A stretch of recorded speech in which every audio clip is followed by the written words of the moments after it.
Hello and good evening. It is time for chapter 42, which Douglas Adams would lead us to believe might hold the answer to life, the universe, and everything. Who can say? Let's find out. Pride and Prejudice by Jane Austen. Chapter 42. Had Elizabeth's opinion been all drawn from her own family, she could not have formed a very pleasing picture of conjugal felicity or domestic comfort. Her father, captivated by youth and beauty, and that appearance of good humor which youth and beauty generally give, had married a woman whose weak understanding and illiberal mind had very early in their marriage put an end to all real affection for her. Respect, esteem, and confidence had vanished forever, and all his views of domestic happiness were overthrown. But Mr. Bennet was not of a disposition to seek comfort for the disappointment which his own imprudence had brought on in any of those pleasures which too often console the unfortunate for their folly or their vice. He was fond of the country and of books, and from these tastes had arisen his principal enjoyments. To his wife he was very little otherwise indebted than as her ignorance and folly had contributed to his amusement. This is not the sort of happiness which a man would in general wish to owe to his wife, but where other powers of entertainment are wanting, the true philosopher will derive benefit from such as are given. Elizabeth, however, had never been blind to the impropriety of her father's behavior as a husband. She had always seen it with pain, but respecting his abilities and grateful for his affectionate treatment of herself, she endeavored to forget what she could not overlook, and to banish from her thoughts that continual breach of conjugal obligation and decorum which, in exposing his wife to the contempt of her own children, was so highly reprehensible. But she had never felt so strongly as now the disadvantages which must attend the children of so unsuitable a marriage, nor ever been so fully aware of the evils arising from so ill-judged a direction of talents which, rightly used, might at least have preserved the respectability of his daughters, even if incapable of enlarging the mind of his wife. When Elizabeth had rejoiced over Wickham's departure, she found little other cause for satisfaction in the loss of the regiment. Their parties abroad were less varied than before, and at home she had a mother and sister whose constant repinings at the dullness of everything around them threw a real gloom over their domestic circle. And though Kitty might in time regain her natural degree of sense, since the disturbers of her brain were removed, her other sister, from whose disposition greater evil might be apprehended, was likely to be hardened in all her folly and assurance by a situation of such double danger as a watering place and a camp. Upon the whole, therefore, she found what has been sometimes found before, that an event to which she had looked forward with impatient desire did not, in taking place, bring all the satisfaction she had promised herself. It was consequently necessary to name some other period for the commencement of actual felicity, to have some other point on which her wishes and hopes might be fixed, and by again enjoying the pleasure of anticipation, console herself for the present, and prepare for another disappointment. Her tour to the lakes was now the object of her happiest thoughts. It was her best consolation for all the uncomfortable hours which the discontentedness of her mother and Kitty made inevitable, and could she have included Jane in the scheme, every part of it would have been perfect. But it is fortunate, thought she, that I have something to wish for. With the whole arrangement complete, my disappointment would be certain. But here, by carrying with me one ceaseless source of regret in my sister's absence, I may reasonably hope to have all my expectations of pleasure realized. A scheme of which every part promises delight can never be successful, and the general disappointment is only warded off by the defense of some little peculiar vexation. When Lydia went away, she promised to write very often and very minutely to her mother and Kitty, but her letters were always long expected and always very short. Those to her mother contained little else than that they were just returned from the library, where such and such officers had attended them, and where she had seen such beautiful ornaments as made her quite wild, that she had a new gown or a new parasol, which she would have described more fully, but was obliged to leave off in a violent hurry, as Mrs. Forster called her, and they were going to the camp. And from her correspondence with her sister, there was still less to be learnt, for her letters to Kitty, though rather longer, were much too full of lines under the words to be made public. After the first fortnight or 3 weeks of her absence, health, good humour, and cheerfulness began to reappear at Longbourn. Everything wore a happier aspect. The families who had been in town for the winter came back again, and summer finery and summer engagements arose. Mrs. Bennet was restored to her usual querulous serenity, and by the middle of June, Kitty was so much recovered as to be able to enter Meryton without tears.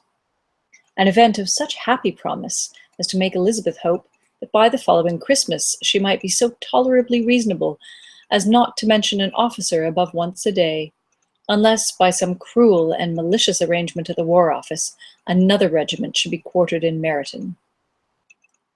The time fixed for the beginning of their northern tour was now fast approaching, and a fortnight only was wanting of it, when a letter arrived from Mrs. Gardiner, which at once delayed its commencement and curtailed its extent.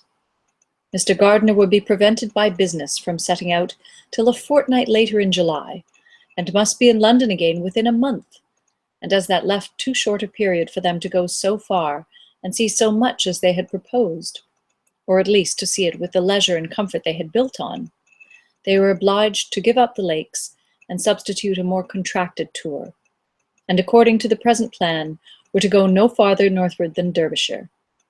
In that county there were enough to be seen to occupy the chief of their 3 weeks, and to Mrs. Gardiner it had a peculiarly strong attraction. The town where she had formerly passed some years of her life, and where they were now to spend a few days, was probably as great an object of her curiosity as all the celebrated beauties of Matlock, Chatsworth, Dovetail, or the Peak. Elizabeth was excessively disappointed. She had set her heart on seeing the lakes, and still thought there might have been time enough. But it was her business to be satisfied, and certainly her temper to be happy, and all was soon right again. With the mention of Derbyshire, there were many ideas connected. It was impossible for her to see the word without thinking of Pemberley and its owner. "But surely," said she, "I may enter his county with impunity, and rob it of a few petrified spars without his perceiving me." The period of expectation was now doubled. 4 weeks were to pass away before her uncle and aunt's arrival. But they did pass away, and Mr. and Mrs. Gardiner, with their 4 children, did at length appear at Longbourn. The children, 2 girls of 6 and 8 years old, and 2 younger boys, were to be left under the particular care of their cousin Jane, who was the general favourite, and whose steady sense and sweetness of temper exactly adapted her for attending to them in every way, teaching them, playing with them, and loving them. The Gardiners stayed only one night at Longbourn, and set off the next morning with Elizabeth in pursuit of novelty and amusement. One enjoyment was certain, that of suitableness as companions, a suitableness which comprehended health and temper to bear inconveniences, cheerfulness to enhance every pleasure, and affection and intelligence which might supply it among themselves if there were disappointments abroad. It is not the object of this work to give a description of Derbyshire, nor of any of the remarkable places through which their route thither lay. Oxford, Blenheim, Warwick, Kenilworth, Birmingham, etc., are sufficiently known. A small part of Derbyshire is all the present concern. To the little town of Lambton, the scene of Mrs. Gardiner's former residence, and where she had lately learned that some acquaintance still remained, they bent their steps, after having seen all the principal wonders of the country, and within 5 miles of Lambton, Elizabeth found from her aunt that Pemberley was situated. It was not in their direct road, nor more than a mile or 2 out of it. In talking over their route the evening before, Mrs. Gardiner expressed an inclination to see the place again. Mr. Gardiner declared his willingness, and Elizabeth was applied to for her approbation. "My love, "Should not you like to see a place of which you have heard so much?" said her aunt. "A place, too, with which so many of your acquaintance are connected. Wickham passed all his youth there, you know." Elizabeth was distressed. She felt that she had no business at Pemberley, and was obliged to assume a disinclination for seeing it. She must own that she was tired of great houses. After going over so many, she really had no pleasure in fine carpets or satin curtains. Mrs. Gardiner abused her stupidity. "If it were merely a fine house richly furnished," said she, "I should not care about it myself. But the grounds are delightful. They have some of the finest woods in the country." Elizabeth said no more, but her mind could not acquiesce. The possibility of meeting Mr. Darcy while viewing the place instantly occurred. It would be dreadful. She blushed at the very idea, and thought it would be better to speak openly to her aunt than to run such a risk. But against this there were objections, and she finally resolved that it could be the last resource if her private inquiries as to the absence of the family were unfavorably answered. Accordingly, when she retired at night, she asked the chambermaid whether Pemberley were not a very fine place, what was the name of its proprietor, and, with no little alarm, whether the family were down for the summer. A most welcome negative followed the last question, and her alarms being now removed, she was at leisure to feel a great deal of curiosity to see the house herself. And when the subject was revived the next morning, and she was again applied to, could readily answer, and with a proper air of indifference, that she had not really any dislike to the scheme. To Pemberley, therefore, they were to go. Thus ends chapter 42. Join me tomorrow night for chapter 43.